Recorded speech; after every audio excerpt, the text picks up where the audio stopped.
Sophie was a kind-hearted woman who was doing her best to keep her small diner running. One cold day, she noticed an elderly man standing outside. He looked tired and hungry. Sophie couldn't turn him away, so she invited him inside and offered him a warm meal. Just an hour later, a large truck pulled up outside, and several mysterious boxes were unloaded. Sophie froze when she saw what was inside. Little did she know, this small act of kindness was about to change her life in ways she couldn't have imagined. Welcome back to Unveiled Narratives. Today, I'm going to share another touching story with you. Sophie always dreamed of owning her own diner. It was something she felt passionate about, a love for cooking that her mother had taught her. After years of saving and making sacrifices, she and her sister Emma were finally able to open their dream diner just a week ago. This morning, a customer sat by the window, enjoying a warm bowl of vegetable stew. "This is amazing," the customer said with a smile, looking up at Sophie. "It tastes just like something my grandma used to make." Sophie's heart swelled with pride as she thanked him, her smile glowing. Moments like these made all the hard work worth it. Every morning before the sun came up, Sophie and Emma started their daily routine. Since they couldn't afford to hire help, they did everything themselves. Emma handled the kitchen, chopping vegetables and kneading dough, while Sophie worked alongside her, offering ideas, adjusting recipes, and tasting the food to make sure everything was just right. Once Sophie was happy with the dishes, she focused on the front of the diner, setting up tables, adding little touches, and creating a welcoming space for customers. Running the diner was tough. From cooking the first meal in the morning to cleaning up at night, Sophie and Emma were always on their feet. They'd spent every penny of their savings to bring the diner to life, covering rent, buying equipment, and decorating the space. Despite the long hours and hard work, Sophie still found joy in the small moments, like the compliment from the customer who had just enjoyed his meal. As Sophie wiped down the table where the customer had just eaten, she noticed something outside the window. An elderly man, bundled in a worn coat, was standing there. His hands were deep in his pockets, trying to stay warm, and he was looking between the diner and the pavement, unsure whether to come inside. Sophie's heart ached. She made a quick decision, walked to the door, and opened it. The man looked up, startled by her sudden appearance. "Good morning," Sophie said gently, her voice warm. "Would you like to come inside?" The man hesitated for a moment, his hands still clutching his coat. "I don't have much money," he said, his voice barely above a whisper. Sophie smiled and shook her head. "Don't worry about that," she said kindly. "Come in, sit down and warm up. We'll take care of the rest." The man looked as though he might refuse, but something in Sophie's eyes and the warmth of her invitation made him change his mind. Slowly, he nodded. Sophie held the door open as he stepped inside, the warm air of the diner immediately wrapping around him.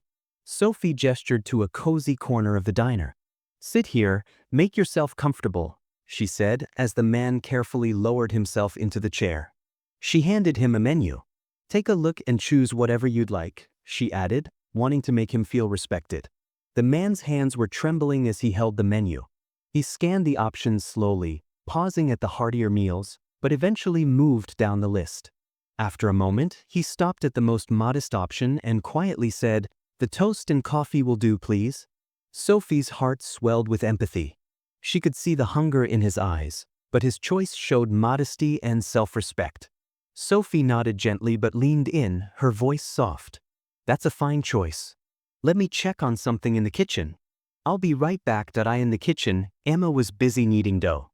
She looked up when Sophie entered, noticing the thoughtful look on her face. "What's up?" she asked. Sophie placed the menu on the counter. "The man outside, he's here now. He asked for just toast and coffee, nothing else. I think he's trying not to impose." Emma's expression softened. Without a word, she began putting together a tray. "Let's give him something warm and filling. How about some soup and pie along with the toast?" Sophie smiled, feeling grateful for Emma's quick thinking. "That's exactly what he needs," she said. Emma quickly prepared a steaming bowl of tomato soup and sliced 2 generous pieces of crispy cheese toast. She added a slice of warm apple pie, placing it on the tray next to the toast and coffee. "This will make him feel better," Emma said with a satisfied nod. Sophie picked up the tray and went back to the dining area. When she reached the elderly man's table, she placed the tray gently in front of him. "Here we go," she said, smiling. "Your toast and coffee, and a little something extra to warm you up." The man's eyes widened at the sight of the food. "I didn't order all this," he protested quietly. Sophie pulled out a chair across from him and sat down, giving him a kind smile. "I know," she said softly, "but it's cold outside, and toast alone won't keep you warm. Please enjoy." "It's our pleasure." For a moment, the man hesitated, his hands hovering over the spoon. Then, looking back at Sophie, he murmured, "You're too kind." Sophie waved it off with a smile. "Not at all. Now eat while it's warm." As the man took his first bite of soup, Sophie stayed by his side, chatting lightly. Her warmth and attention helped him relax, and soon the tension in his shoulders melted away. Sophie wasn't just trying to feed him, she wanted him to feel seen and respected. As the man finished his soup and pie, he looked up at Sophie with gratitude in his eyes. "I wasn't sure I'd make it through the day," he admitted quietly. "But now I feel better." "Thank you." Sophie smiled, feeling a warmth in her chest. "I'm just glad you're okay. Sometimes a little kindness can make a big difference." The man nodded slowly, looking around the diner. "You're right about that. I've been traveling for a while, and it's easy to feel invisible when you're on the road." Sophie leaned forward, her voice soft. "I understand. It's hard when no one notices. But you're here and you matter." The man's eyes softened, and he gave a small chuckle. "I wasn't expecting this, but I'm thankful. I don't get much kindness these days." Sophie stood up and collected the empty dishes, but before she left, she placed a hand on his shoulder. "You don't have to go through life alone. There are always people who care, even if it doesn't feel like it." The man's face softened, and he gave a grateful nod. "Thank you," he said again, his voice thick with emotion. As Sophie walked back to the kitchen, she felt a quiet sense of fulfillment. It wasn't just about the food, it was about showing someone they weren't alone, that they were valued. Sophie entered the kitchen, her heart still full from the interaction with the elderly man. Emma was busy, her hands covered in flour as she shaped dough for the day's baking. Sophie leaned against the doorframe, watching her sister work. "How's everything going back here?" Sophie asked, breaking the silence. Emma smiled, wiping her hands on her apron. "You know, same old. Just trying to keep up with all the work, but we're managing." Sophie nodded, her thoughts drifting back to the man who had just left. "I think he's feeling better," she said, her voice thoughtful. "It was good to talk to him." Emma raised an eyebrow. "What do you mean?" He seemed a little too quiet. Sophie shrugged, trying to make sense of it herself. "I think he just needed someone to listen. It's not just about giving food, Emma. Sometimes, people need to feel like they matter." Emma paused, looking at Sophie. "You're right. It's about more than just feeding them. It's about connecting with them, showing them they're not invisible." Sophie smiled at her sister, proud of the insight. "Exactly." The day passed slowly, with only a few more customers stopping by, but the quietness didn't bother Sophie as much. She was content, knowing that the small acts of kindness they were offering were making a difference. No matter how small. As evening approached, the last customer left the diner, and Sophie began to tidy up. She wiped down the counters, rearranged the chairs, and turned off the lights in the dining area. The familiar hum of the fridge was the only sound in the diner now, and Sophie couldn't help but feel a sense of quiet accomplishment. Emma came out of the kitchen, her apron still on but her hands now free of flour. "Sophie, I've been thinking," she began, her voice more serious than usual. "We can't keep doing everything ourselves forever. We need help." Sophie glanced up from where she was folding napkins, the weight of her sister's words settling in. "I know, Emma. I've been thinking the same thing. But we don't have the money to hire anyone right now." "I get it," Emma said, her voice softening. "But what if we took a small step? Maybe we can hire one person to help out, just a few hours a week. It might take some of the pressure off us." Sophie thought for a moment, weighing the idea. "You're right. We can't keep pushing ourselves this hard without some help. Let's look at the budget and see if we can make it work." Just then, the bell above the door chimed. Sophie turned, surprised to see the elderly man from earlier that morning standing in the doorway again. This time, he wasn't alone. Two well-dressed men stood behind him, their presence commanding attention. They looked out of place in the small diner, dressed in sharp suits and carrying an air of authority that made Sophie pause. The elderly man, however, had a different energy now. Gone was the weariness that had marked his features earlier in the day. He stepped forward, his demeanor calm and confident. "Good evening, Miss Sophie," he said, his voice steady and reassuring. "I believe it's time we had a conversation." Sophie blinked, still trying to process the sudden shift in his appearance. I wasn't expecting you," she said, her voice uncertain. He smiled warmly. "I understand. But I have something important to discuss with you, and I believe it's time you knew the full story." Sophie exchanged a quick glance with Emma, who seemed equally perplexed by the unexpected visit. The two men in suits stood silently behind the elderly man, their expressions unreadable. Sophie stepped forward, instinctively folding her arms across her chest. "Okay," Sophie said, her voice cautious. "What's this about?" "You've got my attention." The elderly man smiled again, but this time there was a hint of mystery in his eyes. "I'm sure you've had questions all day about who I am and why I've been here. Let me explain. My name is Vincent Holloway, and I have been keeping an eye on your little diner here for quite some time." Sophie's brow furrowed. "But what do you want with us?" Emma moved closer, sensing her sister's rising tension. "Are you some kind of investor? Are you trying to buy the diner?" Vincent held up a hand, shaking his head gently. "No, nothing like that. I have no interest in purchasing the diner, Sophie. What I'm here for is much more personal." He paused for a moment, his eyes locking with hers. "I'm your grandfather's old business partner." The words hit Sophie like a bolt of lightning. "What?" she exclaimed. "My grandfather? But he passed away years ago. I never knew anything about a business partner." Vincent nodded solemnly. "Yes, he passed away. But before he did, he entrusted me with a responsibility to make sure his legacy lived on. And that's where you come in." Sophie's mind raced as she processed the revelation. Her grandfather, a quiet, humble man, had never mentioned a business partner. She had always thought of the diner as their own, a family-run business that was part of their history. But now there was this stranger, this Vincent Holloway, who claimed to have been involved with her grandfather in ways she didn't understand. "What do you mean?" Sophie asked, her voice barely above a whisper. "What legacy are you talking about?" Vincent glanced at the men behind him, who remained silent and composed. "It's not just about the diner. It's about what your grandfather built. There's something bigger at play here, something that has to be carried on, and I believe you're the one who's meant to do it." Sophie felt a knot tighten in her stomach. This was far more than just about keeping the diner open. "And what exactly is that?" Vincent looked around the small diner, his gaze lingering on the worn tables and the faded sign outside. "You'll understand in time. But for now, I need you to trust me, Sophie.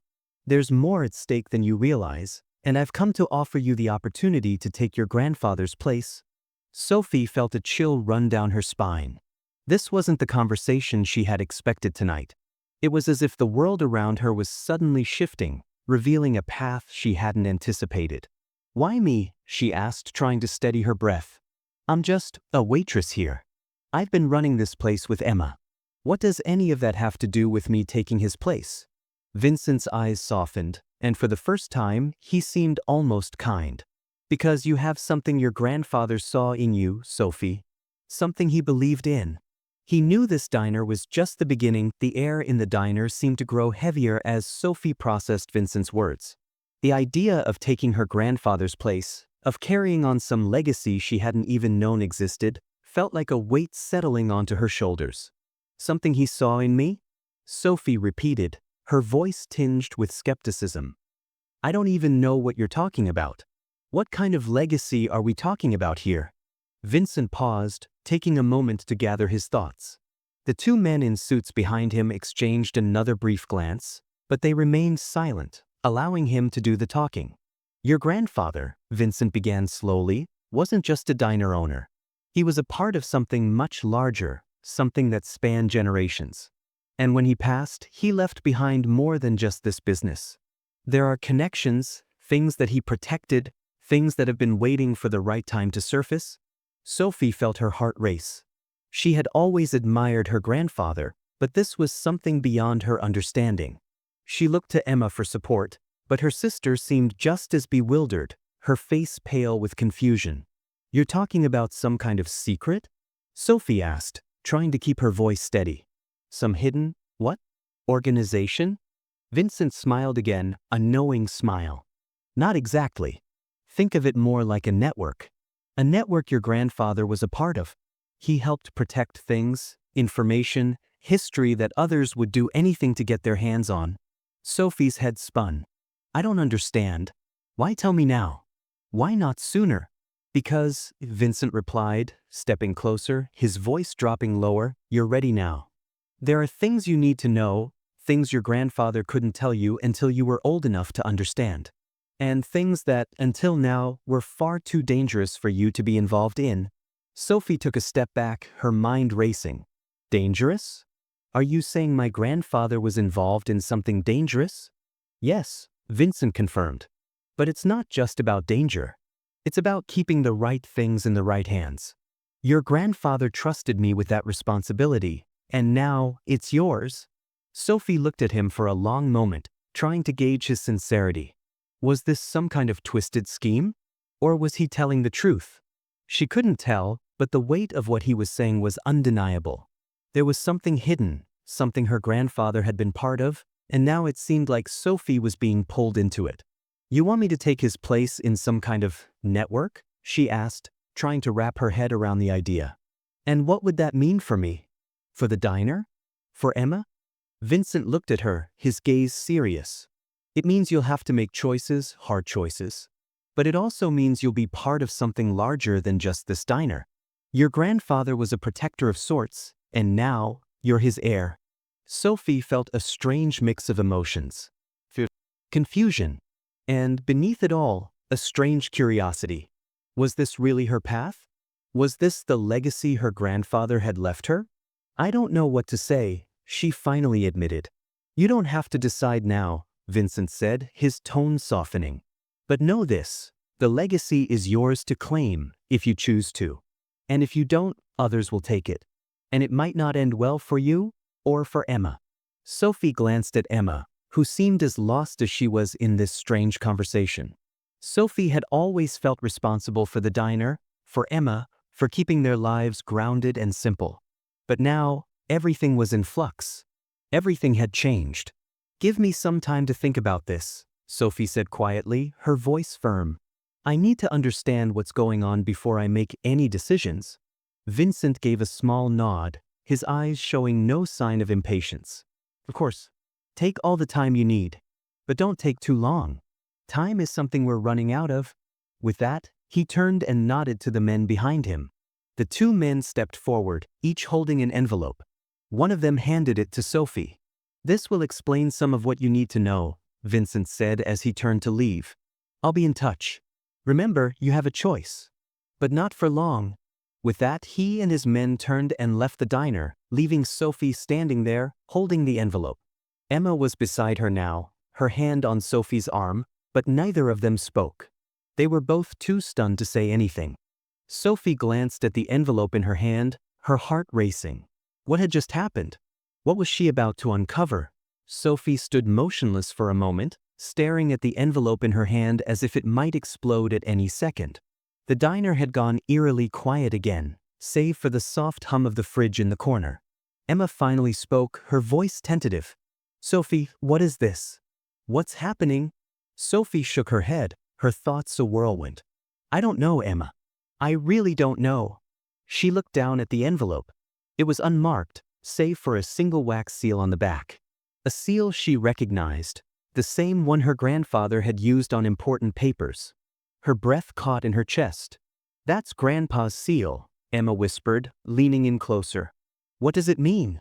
"I have no idea," Sophie murmured. She hesitated for a long moment before slowly tearing the envelope open. Inside, there was a single sheet of paper, handwritten in elegant script. Sophie read the message aloud, her voice trembling slightly. "Sophie, by now you've heard the truth. There is much more to our family's history than you know. I've left you the key to everything you need to understand. It's hidden in the old storage room behind the diner, under the loose floorboard. Be careful. There are people who will do anything to stop you from finding it. But you must, for your sake and for Emma's." Sophie's hand shook as she finished reading, her mind racing. The storage room? Under the floorboard? She looked up at Emma, who was wide-eyed and silent. "I don't know what any of this means." Emma swallowed hard. "What are you going to do?" Sophie thought for a long moment, then looked around the diner. It had always been their safe place, the one constant in their lives. But now, everything felt different. The diner was no longer just a business. It was part of something bigger, something far more dangerous. "I'm going to find out," Sophie said finally, her voice firm. "I have to. For Grandpa for us." Emma nodded, though her expression was full of worry. "Just be careful, okay?" Sophie nodded, then turned toward the storage room at the back of the diner. The old wooden door creaked as she opened it, revealing the dim, dusty space. She moved to the far corner of the room, her heart racing. She bent down and began pulling up the loose floorboard, her fingers trembling. After a few moments of struggling, she pried it free and reached into the dark space beneath. Her hand closed around something cold, metal, smooth, and old. She pulled it out, an ornate, silver key, unlike any key she had ever seen before. It felt heavy in her hand, as though it carried the weight of years of secrets. Sophie stared at the key, her mind spinning with questions.